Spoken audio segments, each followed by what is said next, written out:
Hey everybody, how's it going? Welcome to episode number 444 of NoDQ&A video, right here on NoDQ.com as always, as well as the YouTube channel and NoDQ&A videos affiliate, ringsidenews.com. Got your questions here from spring.me/Aaron Rift, so let's get right down to it with the first one today from Dave, 451985. What direction are they trying to go with for the Shield? 1 week they seem to be ready to split. The next, they are triple powerbombing Kane. I have gotten a lot of questions about the Shield. It looked like they were going to be splitting up and possibly having a triple threat match at WrestleMania. Now, it looks like WWE is going in a different direction with them. Possibly a match against Kane, and maybe Kane will team up with Rowan and Harper, and there'll be a six-man tag team match at WrestleMania. I think that perhaps because WWE decided to have a triple threat WWE title match at WrestleMania, they do not want to have two triple threat matches on the same show. I think that that's probably the reason why WWE has decided to hold off on the Shield splitting up, at least for the time being. Keep them as a unit, turn them baby faces for the time being, since Roman Reigns has been getting more of a babyface reaction every week. So WWE is going to, what it looks like, keep the Shield as baby faces until maybe after WrestleMania, or maybe something will happen at WrestleMania to cause the split between the Shield once and for all. We'll just have to wait and see where WWE goes with that. All right, this next one comes from JMSVLSTRS. Hey Aaron, could you see the Shield doing what's best for business and helping Daniel Bryan win at WrestleMania? That is certainly a possibility, with Daniel Bryan having the odds against him and having all the heels he has to deal with, from Batista to Randy Orton to Triple H. You could have some babyface group come in and assist Daniel Bryan, but as I mentioned in the previous question, if the Shield breaks up at WrestleMania, then I would not see them getting involved. In my opinion, I don't think there should be any kind of interference in the main event. I think that you should have it be as clean as possible. Now, I could see Triple H maybe coming out and trying to get involved if it is in fact a triple threat match and WWE doesn't do an angle where it ends up being a four-way. I suppose you could do that too.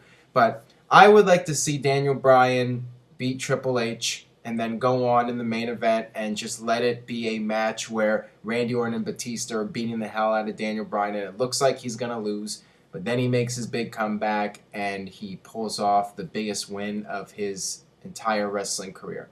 That's how I would do it. I think that having interference in the WrestleMania main event cheapens the whole thing a little bit. You could do it, but I don't think it's necessary, and I think it would be the best story to have Daniel Bryan overcome the odds against Batista and Randy Orton without any help.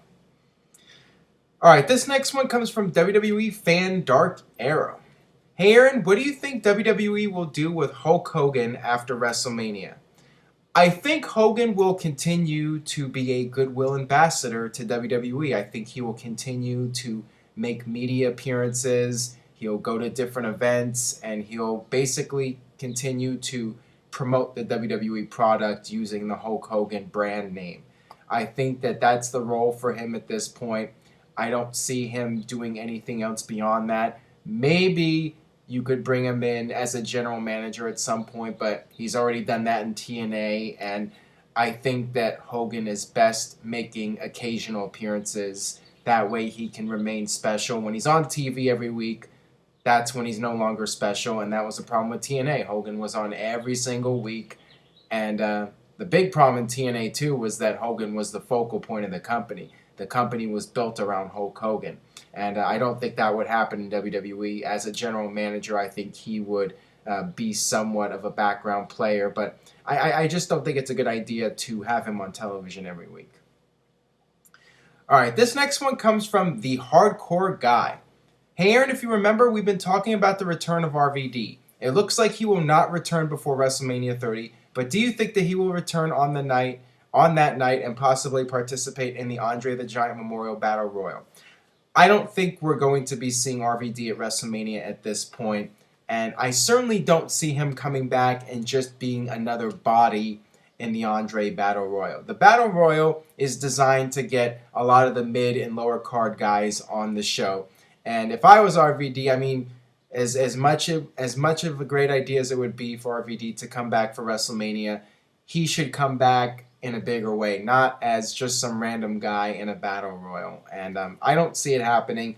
I think in all likelihood, if we see RVD come back, it'll be sometime after WrestleMania at this point. But anything's possible. I just think RVD should have been back by now, and WWE should have given him a high-profile match at WrestleMania. But for whatever reason, things just didn't work out with WWE and RVD for WrestleMania. All right, this next one comes from Live Life Loudly. Hey Aaron, what do you think of the Divas in-ring work as of late? None of them are very good on the mic, excluding AJ, but in my opinion, their matches haven't been too bad. I wouldn't say they've had any amazing matches, but they seem to be improving. Well, at least you have AJ and you do have Natalya, and they had a really good match on Main Event last week, and I actually thought it was probably the best Divas match in a long time, several years. I mean, it was very good, nothing embarrassing. So with the two of them heading the Divas division, it has been better than it's been in recent years, but I still think it needs work. I still think you need more women that can wrestle and have wrestling backgrounds rather than bringing in women that are models like Eva Marie and trying to turn her into a wrestler. I think that that's the wrong way to do it. And if you really want to give the Divas division more credibility, you have to bring in women that have been wrestling on the indie scene and have that experience, and that's their priority, not modeling, and then they just stumble upon a job in WWE. All right, this next one comes from Caveman37869. What happened to all the photographers that used to stand around the ring during the show taking pictures? I had forgotten all about them until I watched some old matches on the WWE Network and realized that one day they just disappeared.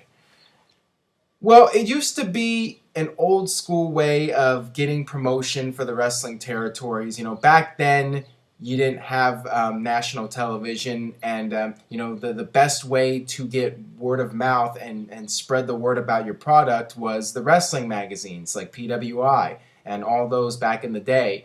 So that's why these territories would bring in photographers and reporters from the magazines to the shows. You know, they would take the pictures, they would report on the show, and then, those reports would go into the magazine. And that's how these territories got their promotion.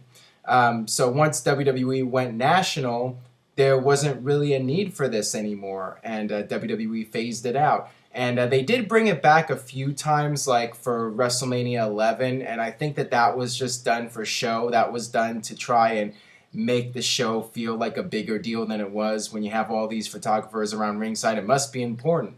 So that was WWE's attitude. But beyond that, I mean, it does interfere too with all those guys and just too many people at ringside. And WWE is very clean. They don't want to have too much distractions around ringside, so you don't see the photographers, you don't see people by the hard camera holding up signs anymore. And WWE is very they pay a lot of attention to all that stuff, and it's just not needed in this day and age in WWE. All right, another question here from Ben Timms 524. Hey Aaron, do you see Zack Ryder's Last Resort benefiting his career at all, and if so, why or why not? I really don't know if it's going to do anything. It might be too little too late for Zack Ryder, but as he says here in the title of his show, it's his last resort, and I think that Zack Ryder is making a last-ditch effort to try and make a name for himself and draw attention to himself. I think that he has done a very good job with the videos so far. I watched one where he cut this promo, and he had a more serious tone than in the past. He still did the woo woo woo, but it wasn't all goofiness. It was more of a serious attitude, and that's something I would have liked to have seen from Zack Ryder 3 years ago, and that's why I think it might be too little too late, because WWE has moved on, and they did give him a little bit of a push. Granted, they didn't do a very good job with it, and they booked him to look like a geek, but he did get that opportunity, and WWE has other talent that they're focusing on now, and they have guys in developmental, and I just don't know if Zack Ryder is going to get that second chance or not. But, you know, the potential is there. I mean, Zack Ryder did a very good job with that promo, and it's clear he can talk. The guy can definitely talk. And, you know, I just think it might be too late with him. But, I mean, maybe something will happen. Maybe WWE will give him another push. Maybe they'll put him into a stable with The Miz and Dolph Ziggler, make them these disgruntled former top stars and guys that want to try to get a second chance. So, I mean, something could amount out of this, but, I mean, I really don't know at this point if Zack Ryder is going to get that opportunity again. All right, that'll do it for this edition of No DQ&A video. Thanks as always for watching. If you enjoyed today's video, please share it on Facebook and Twitter. If you haven't subscribed yet, please subscribe. YouTube.com/NoDQCAW. And stay tuned to NoDQ.com for all the latest news regarding WrestleMania 30. With that being said, I'll see you guys next time for more.